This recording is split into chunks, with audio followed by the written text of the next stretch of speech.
Okay, so over the past few videos, we have talked about the exposure triangle.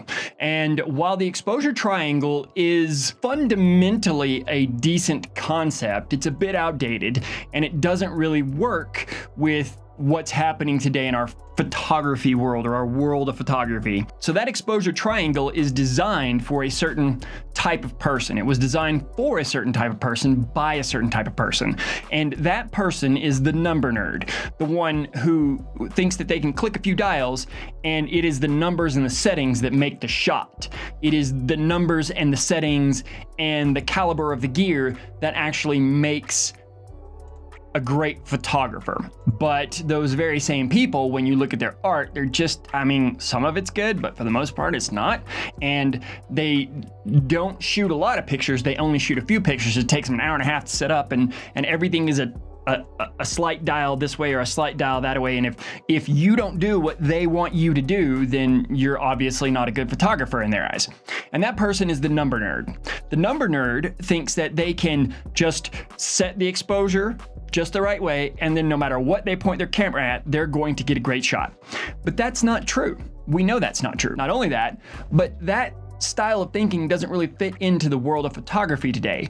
You can go and spend a few $100s and get started on your photography journey. Now, granted, there's a certain threshold to where you'll need to upgrade your gear, but right now you don't need it. So let's talk about the fourth element in that exposure triangle, which doesn't make it a triangle anymore. I think we're gonna have to call it the circle of exposure. The circle of exposure depends on one more element in order to make great shots. That element is you. That's right, that element is you.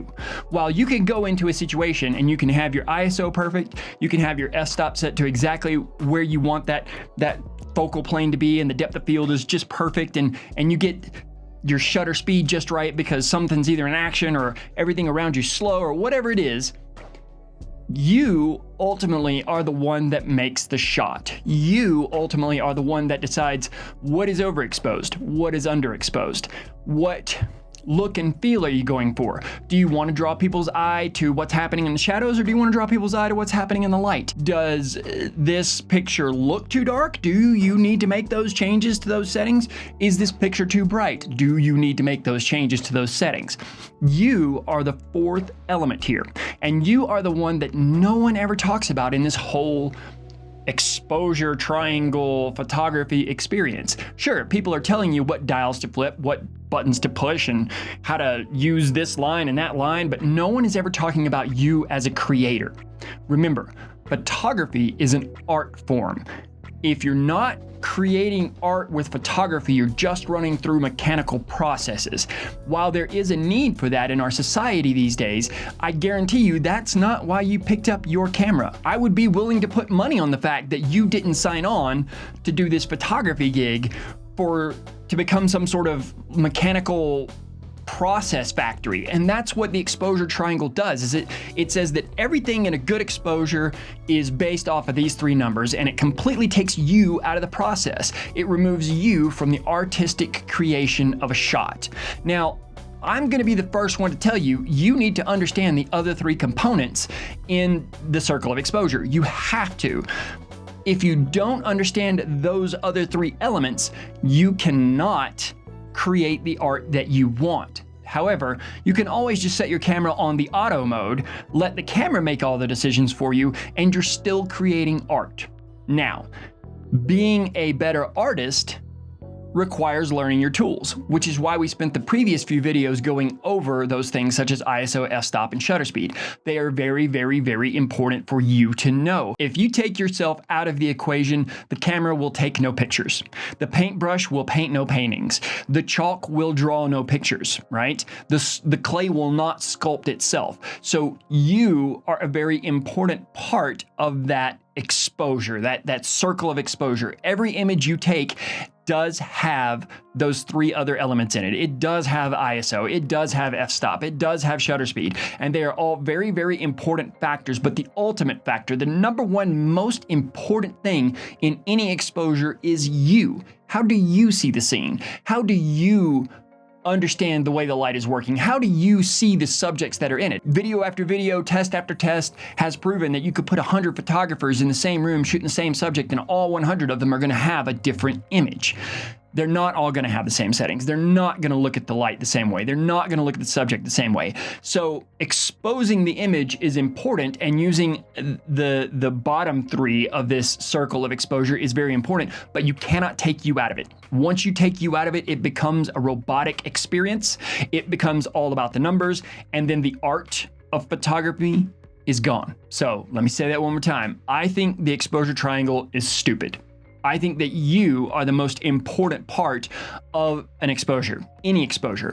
You are responsible for deciding how fast is the right shutter speed. You are responsible for deciding how shallow should this depth of field be. You are responsible for saying how low do I want my ISO. All of those decisions come from you. That makes you a part of the process.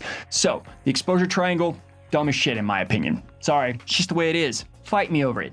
But if you really, really, really want to understand that exposure experience, you need to make sure that you understand that you are a part of that process. And just because the guy in the corner with the ponytail and no hair on the top and the circular glasses and the goatee that tells you that you have to do it by this number and that number and this number and that number, fuck that guy. You are responsible for taking great images. It sits on your shoulders. The camera is the tool that you wield. So understanding how the camera works is very, very, very important, but don't forget to put you into it. Now, just because Brian said, oh, well, I get to make all the decisions on exposure. That's true, you do. But it doesn't mean you get to go out there and throw all the rules out the window. Those rules are there for a reason, because many photographers have run through it over and over and over again, and they understand how it works. And your tool is based off of those rules.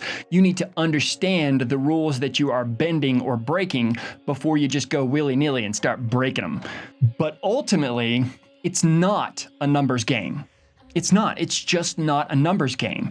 It is a game of artistic viewpoints. Remember, you are the most important part in every single exposure.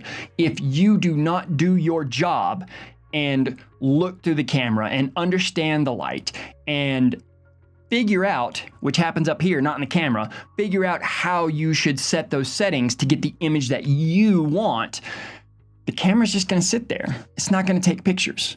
And you can always set the camera to auto, and guess what? You are still the person that is shooting the image. Don't let the numbers guys get you down. Stay focused, learn your ISO, learn your f-stop, learn your shutter speed. Learn them by practicing, but don't forget that you are the one that has to practice. When you make this do the work, then this is just a tool.